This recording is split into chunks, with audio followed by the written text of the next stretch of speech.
Elon You here. are already sort of a cybernetic symbiote. Neural nets are taking over from regular programming. So you are connected. I want to do this first New York Post thing here, Basil, real quick, and then I'll go through my little thing and then wrap it up with another New York Post article.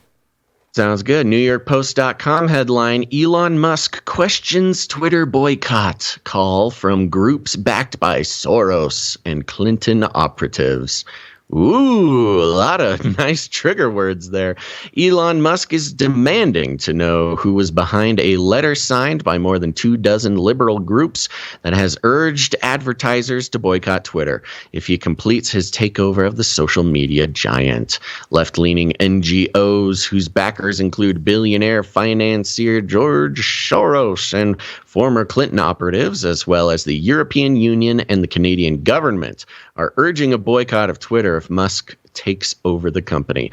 Wow, what a lineup that is. Right? George Soros, Clinton operatives, European Union, and Canadian government. It's perfect. World War III is on a different front here. The other frontier of World War III.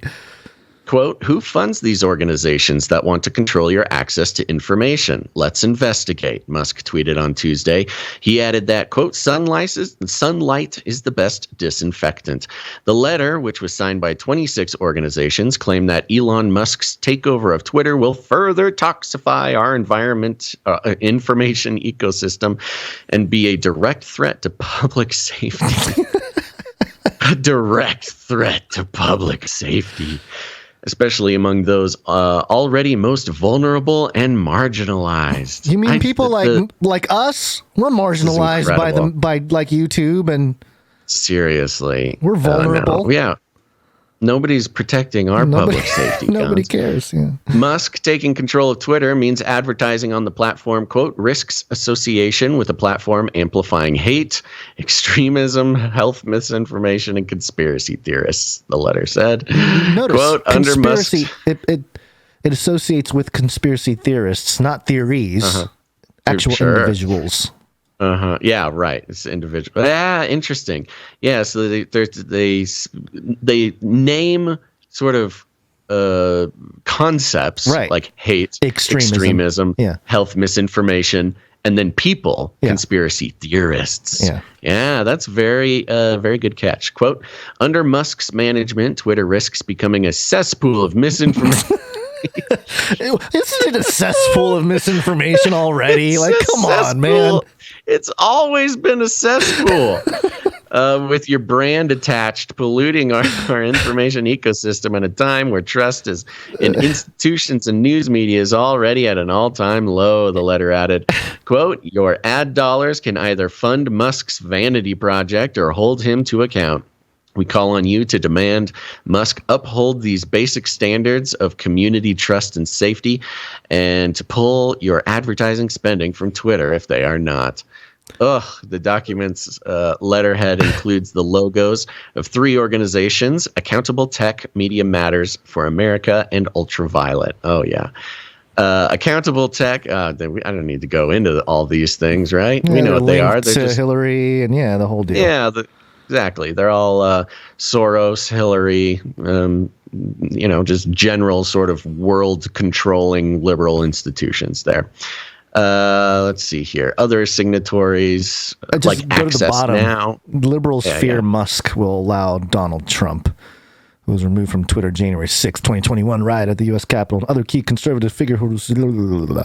So, yeah. Oh, yeah, right. No, so that's yeah. Okay, I see what you're doing. Yeah, that's the last sentence of the whole thing is liberals fear Musk will allow Donald Trump, who was removed from Twitter, to be back on Twitter. And that's the whole thing. Pull your ad stuff at your ad dollars so Trump doesn't get back on Twitter. Right. Yeah, love it. See, this is what happens when you take ad dollars from. But you know what's funny is the lizard people. Yeah, what's funny is these people, this organization, they would love to have Trump back on Twitter so that the advertisers would actually pull off. Right? If Trump comes back, they're like, oh, we definitely have to stop our ad dollars now. But since Trump is like, nah, I choose He's social. Not going to. So it kind of spoils their plan. So they need to come up with other ways to smear Elon, which, we're not defending Elon here. It's just this is the war that has been created. This oligarch technocrat war. And I'll speak on that in a moment. It's a culture war being waged on levels that we don't even have access to with these elites here. So I should have had that jingle about, have you ever had the feeling of being watched? Ready. Right. There's something weird that happened. Here we go. Did you ever have the feeling that you were being watched? I have. And it happened yesterday, Basil. Very strange. So Elon Musk tweeted this out, which the article mentioned, who funds these organizations that want to control your access to information? Let's investigate. And it's a CNN article about how brands should force Twitter to uphold content policies. And he tweeted that out at 12:34 p.m. And he replied to that in that thread and said, "Sunlight is the best disinfectant." A sort of the analogy being that when you shine a light on bad things, you can disinfect it, you can clean it up, basically. Yep. So I retweeted this. I quote tweeted it along with 2,000, almost 3,000 other people. And I said, anyone remember the clip from Age of Deceit 3 where I quote Manly P. Hall's final presentation where he says a messiah will come in the 21st century to do a cleanup job. Elon shining a light on the current infrastructure of social media and advertising. He's doing a cleanup job. Now, Manly P. Hall wrote a book called The Secret Keys to Freemasonry, The Lost Keys of Freemasonry. Yeah. And so I tweet this thing out, mentioning Elon shining a light and how it's kind of like what Manly P. Hall was talking about. This guy, there's going to be a guy, some messianic figure, the Prince of Peace, who will eradicate the corruption, the political corruption and everything, as part of what we, the Masons or the secret society, whatever, have been trying to do or have been doing for centuries. And I tweet that out at 12:47. 13 minutes later, Basil. 13, I know. Elon tweets another tweet. And this is just out of the blue. This isn't responding. This is like a main tweet that he tweeted out. Ultimately, the downfall of the Freemasons was giving away their stone cutting services for nothing. And I'm thinking, first off, just out of nowhere. Yeah, out of nowhere, Elon's talking about Freemasons after you replied to him about Manly P. Hall. Yeah, or quote tweeted him. Right. So I didn't say anything about Freemasonry in the tweet. I did mention Manly P. Hall's name. Yeah. So I'm wondering if he saw it, in his little Twitter thing, and he was like, and it prompted him to respond about Freemasons. And his whole point was Twitter will always be free for casual users, but maybe a slight cost for commercial/government users. Yeah. Which is kind of interesting. It's sort of it's a way.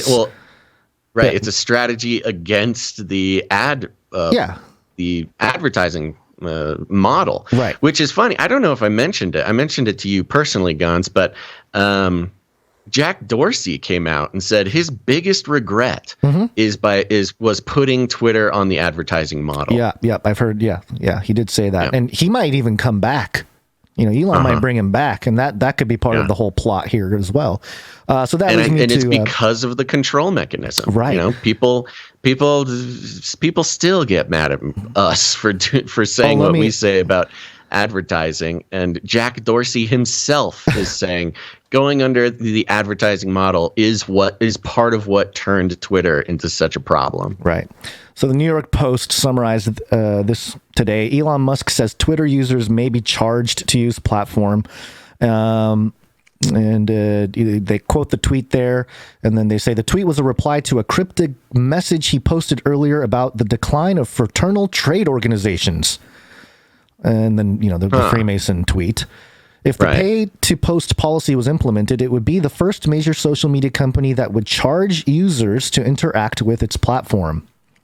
So there you go. And then the SpaceX founder and the world's richest man has indicated he may ease Twitter's censorship policies, verify every user, and convert the company's headquarters into a homeless shelter. He's previously said he planned on cutting the price of the site's $3 a month premium membership, Twitter Blue, and letting members pay in Dogecoin, the tycoon's preferred cryptocurrency. So, yeah, so he's making moves. Now, one of the most popular videos on the Facelikethesun channel, I think it had like 1.5 million views, or maybe close to 2 million, is a video I made called The Mysterious Lineage of Elon Musk. And I have a link in the show notes to the archive in Odyssey. I published the video on October 19th, 2018. And I just kind of went through it this morning to refresh some of the data, the information that I was digging up at the time.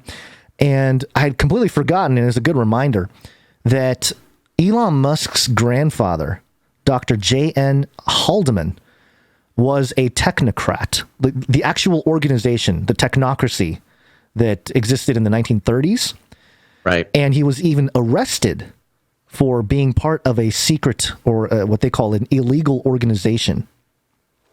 So, his grandfather is literally a technocrat, and he and May Musk, who's Elon's mom, who's a twin, they traveled the world and went to all these different ancient sites and ruins and, all this kind of stuff. And it's like, okay, if there's just a random family who's a technocrat, open technocrat, traveling the world, looking for ancient artifacts and stuff, you don't think the secret intelligence has an eye on them at the very least, or maybe paying for the trips? You know what I mean? Like it's pretty straightforward. So I just think it's something most people don't know, is that Elon's family lineage is a legacy. Legacy of the literal organization of the technocrats that formed in the 30s.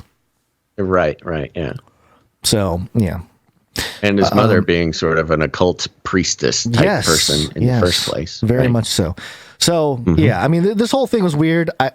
Some people are like, oh, Elon's probably a fan of the show. I highly doubt that. I don't think Elon's paying attention to Canary Cry NewsTalk. Yeah, probably not. But he has people. He might have see things. We probably box. Show up on the alerts or something. Sure, yeah. We use his likeness sometimes, and we talk about him. So I'm sure he may receive it in his got a finger on the pulse data, or maybe stream. He's just a huge fan. He loves the googly eyes, man. Maybe it's possible. He thinks it's hilarious. Yeah.